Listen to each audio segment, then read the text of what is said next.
اللہ تعالیٰ کا اپنے بندوں پہ بہت زیادہ کرم ہے۔ اسی طرح اگر آپ کو لگتا ہے کہ رمضان میں آپ سے کوئی کمی رہ گئی ہے تو یہی وہ دن ہیں جن میں ہم نے اپنی تمام کمیوں کو پورا کرنا ہے۔ جی ہاں، بہت سارے لوگ ہمیں ان دنوں کے بارے میں بتاتے ہیں، لیکن کچھ اہم باتیں ہیں جو بہت سے لوگ نہیں بتاتے۔ اگر آپ یہ پوری ویڈیو دیکھیں گے تو آپ کو پتہ چلے گا کہ کیا چیز ہے جو ہم نے ان ڈیز میں بالکل بھی مس نہیں کرنی۔ تو اس لیے اس پوری ویڈیو کو دیکھیے گا اور اپنی رمضان کی کمی کو پورا کیجیے گا۔ جیسا کہ آپ سب جانتے ہیں، بڑی عید آنے والی ہے اور بڑی عید سے پہلے 10 ڈیز آتے ہیں عشرہ ذو الحجہ کے۔ ان 10 ڈیز کی اہمیت کا ہمیں اچھے سے پتہ ہے، اور اس کی اہمیت کا اندازہ ہم اسی حدیث سے لگا لیتے ہیں جہاں پہ حضرت ابن عباس رضی اللہ عنہ سے روایت ہے کہ آپ صلی اللہ علیہ وسلم نے فرمایا، کسی دنوں میں نیک عمل اللہ تعالیٰ کو اتنے زیادہ پسند نہیں جتنے ان 10 دنوں میں، یعنی عشرہ ذو الحجہ میں۔ تو صحابہ کرام نے آپ صلی اللہ علیہ وسلم سے پوچھا، کیا جہاد بھی نہیں؟ تو آپ صلی اللہ علیہ وسلم نے فرمایا، ہاں، جہاد بھی نہیں، لیکن وہ انسان، وہ مرد جو اپنی جان اور مال لے کر جہاد میں نکلا اور جان و مال میں سے کوئی بھی چیز واپس لے کر نہیں آیا، ٹھیک ہے، اس کا عمل کاؤنٹ ہوگا، لیکن باقی تمام نیکیاں پورے سال میں سے ان 10 دنوں میں زیادہ کاؤنٹ ہوں گی۔ تو کتنی بڑی بلیسنگ ہے اللہ تعالیٰ کی طرف سے ہمارے لیے۔ جب ہم ان 10 دنوں کے بارے میں سوچتے ہیں، یا جب ہمیں پتہ چلتا ہے اس کی امپورٹنس کا، تو ہم کیا سوچتے ہیں؟ ہم یہ کہتے ہیں کہ اب ہم بہت زیادہ نوافل پڑھیں گے، بہت زیادہ سنت پہ عمل کریں گے، بہت زیادہ ہم خیرات کریں گے، چیریٹیبل کام بہت زیادہ کریں گے۔ اس طریقے سے ہم نے بالکل بھی سٹار نہیں لینا۔ کیونکہ شیطان ہمارا دھیان فرض چیزوں سے ہٹا کے اس طرف لے آتا ہے، اور اس چکر میں کیا ہوتا ہے، ہم اپنی فرض عبادات جو ہوتی ہیں ان کو چھوڑ دیتے ہیں اور نوافل کی طرف، سنت کی طرف ہم لگ جاتے ہیں۔ میں یہ نہیں کہہ رہی کہ ہم نے ان کو فالو نہیں کرنا، ان کو بھی کرنا ہے، لیکن پہلے ہم نے اپنے فرض کو بہتر کرنا ہے۔ فرض بہتر ہوں گے تو ہی ہماری سنت وغیرہ باقی چیزیں ہماری بہتر ہوں گی، اور ویسے بھی اللہ تعالیٰ زیادہ کاؤنٹ ہمارے فرض کو کرتے ہیں۔ بات سمپل سی یہ ہے کہ ہم نے اپنی کوالٹی کو امپروو کرنا ہے، تو فرض عبادات کے لیے ہماری کوالٹی اچھی ہونی چاہیے۔ جہاں ہم صبح فجر کے لیے اٹھتے ہیں اور 5 منٹ پہلے دیتے ہیں، اب ہم نے کوشش یہ کرنی ہے کہ ہم اس کو 10 منٹس دیں۔ اپنی نماز کو ہم دل سے پڑھیں اور یہ خیال کریں کہ اللہ سبحانہ تعالیٰ ہمیں دیکھ رہے ہیں، ہم اپنی نماز میں اللہ سبحانہ تعالیٰ سے بات کر رہے ہیں، ٹھیک ہے۔ تو اس میں کیا ہوگا؟ اس میں یہ ہوگا کہ فصلی تو اللہ تعالیٰ کو فرض عبادات بہت زیادہ پسند ہیں، اور جب وہ اچھے سے پڑھی جائیں تو اللہ تعالیٰ اس کا زیادہ اجر دیتے ہیں۔ اور پھر ہم ان 10 ڈیز میں اگر اچھے سے پڑھیں گے، اپنی کوالٹی کو امپروو کرتے ہوئے پڑھیں گے، تو دیکھیں اس کا اجر کتنا زیادہ ہمیں ملے گا۔ اوپر سے فرض نماز کو ہم اچھے سے پڑھ رہے ہیں، اوپر سے 10 ڈیز میں پڑھ رہے ہیں، تو کاؤنٹ کریں اللہ تعالیٰ کی کتنی زیادہ بلیسنگز ہمیں ملیں گی۔ اس کے ساتھ ہی ہم سب یہ بھی چاہتے ہیں کہ ہم سب اللہ تعالیٰ کو راضی کرنا چاہتے ہیں۔ ہم سب کی کوشش ہوتی ہے کہ اللہ تعالیٰ ہم سے راضی ہو جائے۔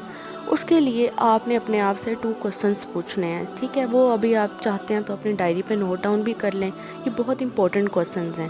پہلا کوسچن تو یہ ہے کہ آپ نے اپنے آپ سے پوچھنا ہے کہ میرے پہ جو چیزیں فرض ہیں، کیا میں ان کو اچھے طریقے سے کوالٹی وائز امپروو کر رہا ہوں؟ فار ایگزامپل، کیا میری صلات بالکل ٹھیک چل رہی ہے؟ کیا جو ڈیوٹیز اللہ تعالیٰ نے مجھے دی ہیں، جو میں نے دنیا میں پرفارم کرنی ہے، وہ میں ٹھیک سے پرفارم کر رہا ہوں؟ پھر میرا ڈریسنگ کوڈ آ گیا، ڈریسنگ کوڈ جو اسلام میں ڈریس کوڈ ہے ہمارا، وہ ٹھیک ہے؟ پھر فوڈ، کھانا، کیا وہ جو اللہ تعالیٰ نے ہمیں بتایا ہے کھانے کو وہ کھا رہے ہیں؟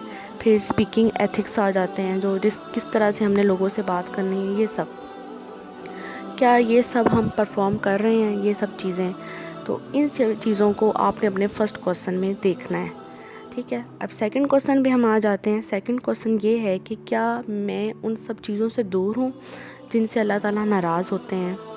اب فار ایگزامپل، اللہ تعالیٰ زیادہ جو ہمارے گناہ کبیرہ، گناہ صغیرہ ہے، یہ والے جو ایکٹ ہے نا، ان سے اللہ تعالیٰ ناراض ہوتے ہیں۔ کیا میں ان چیزوں سے دور ہوں، ان والے گناہوں سے؟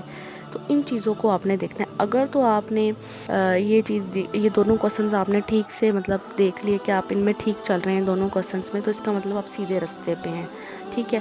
اب کیا ہوتا ہے کہ انسان جو سیدھے راستے پہ چل رہا ہوتا ہے، شیطان تو بہت کوشش کرتا ہے کہ میں نے اب اس انسان کو اس کے سیدھے راستے سے ہٹانا ہے۔ وہ کیا کرتا ہے، یا تو آپ کی نماز کو ختم کرے گا کہ یہ بندہ نماز اس کی کوئی نہ کوئی مس ہو جائے، کوشش اس کی یہی ہوتی ہے، یا وہ یہ کرے گا آپ کو کسی گناہ میں لگا دے گا۔ تو اس کے لیے ہم نے کیا کرنی ہے، ہم نے بار بار اللہ تعالیٰ سے ہر ٹائم توبہ کرتے رہنی ہے، کیونکہ انسان ہے، انسان سے غلطیاں ہوتی ہیں۔ جیسا کہ آپ صلی اللہ علیہ وسلم نے فرمایا کہ سارے آدمی گناہ گار ہیں، اور بہتر گناہ گار وہ ہے جو توبہ کرتے ہیں۔ تو تو ہمیں اللہ تعالیٰ سے توبہ کرتے رہنا چاہیے. انسان سے غلطیاں ہوتی رہتی ہیں. تو آپ صلی اللہ علیہ وسلم نے فرمایا، اے لوگو، اللہ تعالیٰ کی طرف توبہ یعنی رجوع کرو. میں بارگاہ الہی میں روزانہ 100 مرتبہ توبہ کرتا ہوں. تو اس سے ہمیں پتہ چل گیا ہے کہ آپ صلی اللہ علیہ وسلم بھی 100 دفعہ توبہ کرتے تھے. تو ہم نے بھی کوشش کرنی ہے کہ ہم بھی سنہ کو بھی پورا کر لیں گے، اور اس میں ہمارا اگر دن میں کوئی ہم سے گناہ ہو گئے ہیں تو وہ اس کی بھی ہمیں معافی مل جائے گی. سنت پہ عمل کرنے سے بھی ہمیں ثواب ملے گا، اور دوسرا توبہ کرنے سے اللہ تعالیٰ بھی خوش ہو جائیں گے اور ہماری غلطیاں بھی معاف ہو جائیں گی. ان 10 ڈیز میں کچھ امپورٹنٹ فیکٹرز ہیں جنہیں ہمیں کرنا چاہیے. پہلا تو میں نے آپ سے ڈسکس کر لیا کہ ہم نے اپنی فرائض کی کوالٹی کو بہتر کرنا ہے. اینڈ سیکنڈ یہ ہے کہ توبہ ہے، توبہ کو ہم نے اپنی ڈیلی لائف میں ایڈ کرنا ہے. اینڈ تھرڈ فیکٹر ہمارا یہ ہے کہ زیادہ سے زیادہ تکبیرات کرنی ہے. تکبیرات کیا ہوتی ہیں؟ تکبیرات اللہ تعالیٰ کی تعریف کو بیان کرنا، اللہ تعالیٰ کی بڑائی کو بیان کرنا. ان شارٹ ہم کہہ سکتے ہیں ذکر، زیادہ سے زیادہ اللہ تعالیٰ کا ان 10 ڈیز آف ذو الحجہ میں ذکر کرنا. تکبیرات کی امپورٹنس کا ہمیں اسی حدیث سے اندازہ ہو جاتا ہے جس میں ان 10 دنوں میں حضرت ابن عمر اور حضرت ابو ہریرہ رضی اللہ عنہ تکبیر پکارتے ہوئے بازار نکلتے اور لوگ بھی ان کے ساتھ تکبیر کہنا شروع کر دیتے. اب وہ تکبیر کیا تھی؟ اللہ اکبر اللہ اکبر اللہ اکبر لا الہ الا اللہ اللہ اکبر اللہ اکبر وللہ الحمد. اس طرح ہم رمضان کا شیڈیول بناتے ہیں کہ رمضان میں ہم نے کس طرح سے اپنی عبادات کرنی ہے. اسی طرح ہمیں 10 ڈیز آف ذو الحجہ کا بھی شیڈیول بنانا ہے کہ ہم نے کس طرح ان 10 ڈیز کو بالکل بھی ویسٹ نہیں کرنا اور کس طرح سے ہم نے ان میں اپنی عبادات کرنی. 3 فیکٹرز تو آپ کو بتا دیے ہیں، باقی کے فیکٹرز بھی میں آپ کو بتاؤں گی، تو اس کے اکارڈنگ آپ اپنا شیڈیول بنا لیجیے گا. اب تک ہمارے 3 فیکٹرز ہو چکے ہیں. اب ہمارا 4تھ فیکٹر ہے. 4تھ فیکٹر یہ ہے کہ فاسٹنگ مینز روزہ. روزے کی اہمیت کا آپ سب کو پتہ ہے کہ اسلام میں روزے کی کتنی زیادہ اہمیت ہے. اسی طرح ہم رمضان میں روزے رکھتے ہیں، وہ تو خیر ہمارے فرض روزے ہیں، وہ ہم پہ فرض ہیں، وہ ہم نے رکھنے ہیں، لیکن نفلی روزوں کا بھی بہت زیادہ ثواب ہے. اس کا اندازہ ہم اس حدیث سے لگا لیتے ہیں جہاں پہ آپ صلی اللہ علیہ وسلم نے فرمایا، جس نے اللہ تعالیٰ کے راستے میں ایک دن روزہ رکھا، ٹھیک ہے، اللہ تعالیٰ اس کے چہرے کو جہنم سے 70 سال کی مسافت پر کر دیتا ہے. تو کتنا اجر ہے نفلی روزے کا. اور یہی نفلی روزہ اگر ہم ذی الحجہ کے ان 10 ڈیز میں رکھیں گے تو کتنا زیادہ ہمیں ثواب ملے گا. اسی طرح 9 ذی الحج کے روزے کی بھی بہت زیادہ فضیلت ہے. آپ صلی اللہ علیہ وسلم فرماتے ہیں کہ جس نے 9 ذی الحج کو روزہ رکھا، اس کے پچھلے سال کے اور اگلے سال کے آنے والے سال کے گناہ معاف کر دیے جاتے ہیں، کہ 2 سال کے گناہ معاف ہو جاتے ہیں. تو جو لوگ وہاں پہ عرفات میں حج کر رہے ہوتے ہیں اس دن ان کے گناہ بھی اللہ تعالیٰ معاف کر رہے ہوتے ہیں. اسی طرح اگر ہم بھی روزہ رکھیں تو ہمارے بھی چھوٹے سے عمل سے اللہ تعالیٰ ہمارے بھی گناہ معاف کر سکتے ہیں. تو روزے کی کتنی زیادہ اہمیت ہے، اور ان 10 ڈیز میں ہم کوئی بھی نیکی کریں اللہ تعالیٰ اس کا بہت اجر دیتے ہیں. تو ہم نے کوشش کرنی ہے، ہم نے کوئی بھی نیکی ان 10 ڈیز میں مس نہیں کرنی، اور اس کو وتھ کوالٹی کرنا ہے اور اچھے سے کرنا ہے. موسٹ امپورٹنٹ 5تھ فیکٹر ہمارا یہ ہے کہ سجدہ کرنا.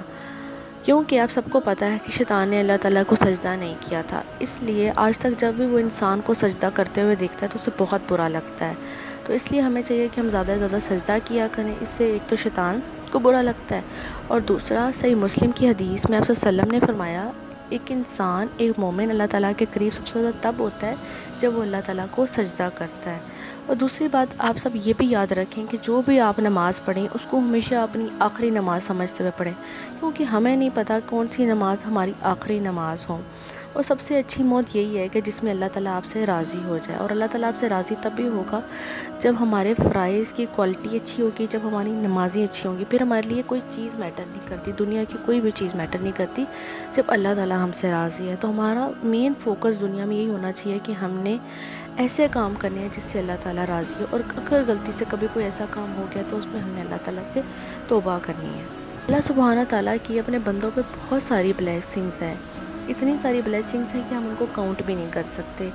رمضان آتا ہے، رمضان کا پورا منتھ ہمارے لیے بلیسنگز ہیں. پھر لاسٹ 10 نائٹس، اس کے بعد ذو الحجہ کے فرسٹ 10 ڈیز، یہ ہمارے لیے اتنی بڑی بلیسنگز ہیں. پھر 10th محرم بہت پاورفل ڈے ہے. تو اسلام میں کتنے سارے ڈیز آتے ہیں جن میں ہم کچھ اچھا کر سکتے ہیں اور جن میں کچھ اچھا کر کے اللہ تعالیٰ ہمیں اس کا بہت زیادہ بہت بڑا کر کے اجر دیتے ہیں۔ تو ہمیں ان ڈیز کو کبھی بھی ضائع ہونے نہیں دینا، ہمیں کوشش کرنی ہے کہ ان 10 ڈیز میں ہم نے اپنے اعمال کو امپروو کرنا ہے تاکہ ہم اللہ تعالیٰ کے اور زیادہ قریب ہو سکیں۔ اسی طرح ہمارا لاسٹ 6 فیکٹر یہ ہے کہ سب سے زیادہ قرآن پاک کی تلاوت کرنا۔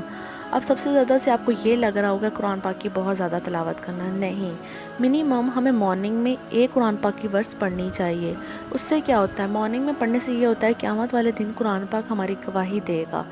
تو اس لیے ہمیں صبح کوشش کرنی چاہیے کہ ترجمے کے ساتھ قرآن پاک کی ایک ورس پڑھیں۔ جب آپ ایک پڑھیں گے، دوسری پڑھیں گے، تیسری پڑھیں گے، تو آہستہ آہستہ جب آپ 4 5 پہ آئیں گے تو آپ انجوائے کریں گے اور آپ کا دل کرے گا اور زیادہ پڑھنے کو۔ جب آپ اور زیادہ سمجھ کے پڑھیں گے پھر آپ اس کو اپنے فرینڈس کے ساتھ شیئر کریں گے، فیملی ممبرس کے ساتھ شیئر کریں گے۔ تو یہ ہے سب سے زیادہ مزے کی بات، that is the power of Allah. At the last میں یہی کہوں گی، remember that my dear brothers and sisters, ہمیں اپنے آپ کو اللہ تعالیٰ کے سامنے پروف کرنا ہوتا ہے۔ جیسے ادھر عدالت میں جب کوئی کیس ہو تو ہم کیا کرتے ہیں، تب بھی ہمیں اپنے آپ کو پروف کرنا ہوتا ہے، پروف کیے بغیر ہم وہ کیس لڑ ہی نہیں سکتے ہیں۔ تو اسی طرح ہمیں دنیا اور آخرت میں بھی اپنے آپ کو اللہ تعالیٰ کے سامنے پروف کرنا ہے۔ اسی طرح جب کوئی آپ سے پوچھے کہ آپ اس انسان کو جانتے ہیں تو آپ کہیں گے ہاں میں اس انسان کو جانتا ہوں، تھوڑا بہت جانتا ہوں، اتنا نہیں جانتا۔ اتنا زیادہ جاننے کے لیے آپ کو ایک شخص کے ساتھ رہنا پڑتا ہے، ایک شخص کے ساتھ آپ کو ٹریولنگ کرنی پڑتی ہے، بزنس ڈیلنگز کرنی پڑتی ہیں، اس کے ساتھ کہیں جانا پڑتا ہے، تب آپ کو پتہ چلتا ہے کہ یہ انسان کیسا ہے۔ ہم ایک انسان کو تب تک نہیں جان سکتے جب تک اس پہ برا وقت نہ آئے۔ ایک انسان کا پتہ تبھی چلتا ہے جب اس پہ برا وقت آتا ہے۔ فار ایگزامپل ایک انسان کا بزنس ہے اور بزنس میں وہ لاس کر جاتا ہے، جب وہ بزنس میں لاس کر جاتا ہے تو اس کے بعد اگر وہ چیٹ کرتا ہے تو اس سے اس کا پتہ چل سکتا ہے کہ ایک انسان کیسا ہے۔ اگر وہ چیٹ نہیں کرتا تب بھی اس کا پتہ چل جاتا ہے۔ تو اسی طرح ہمارا معاملہ ہمارے اللہ تعالیٰ کے ساتھ بھی ہے۔ اللہ تعالیٰ بھی ہمیں اسی طرح دیکھنا چاہتا ہے کہ ہم دنیا میں جب ہمارے پہ مشکلات آتی ہیں ہم ان کو کس طرح ڈیل کرتے ہیں۔